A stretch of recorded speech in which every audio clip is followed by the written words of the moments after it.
tiaviko no io ti darei, ny tiaviko anao tsy bogosty, fa toetrino tsy maro lo misy, lehilahy tsy mampirafy izany efa vitsy.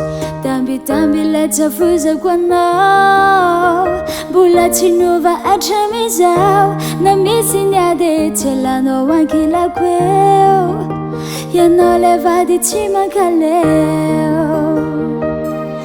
Nahazo plasiny ny tombo asiny, fitiavako anao bebe.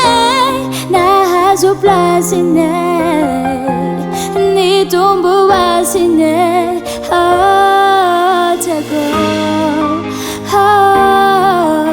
ny antsika nihatsarantare, tiako ny antsika nihatsarantare, tiako ny antsika nihatsarantare, tiako ny antsika nihatsarantare.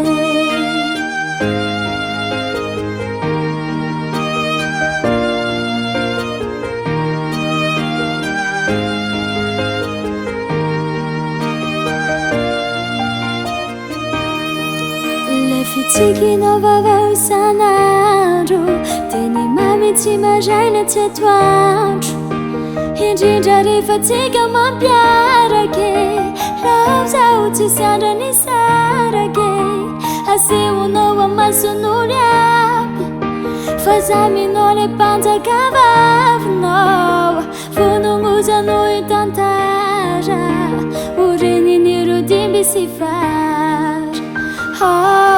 Nahazo plasiny ny tombo asiny, fitiavako anao bebe. Nahazo plasiny ny tombo asiny, tiako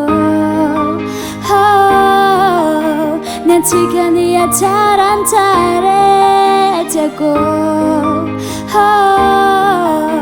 ny antsika nihatsarantare, tiako ny antsika nihatsarantare, tiako ny antsika nihatsarantare. Samotra zaho misy anjara zanazo anao,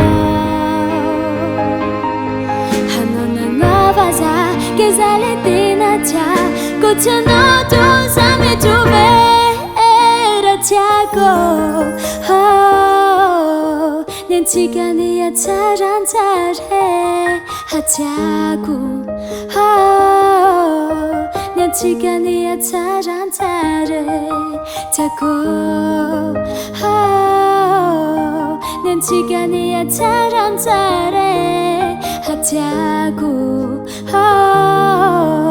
ny antsika nihatsarantare.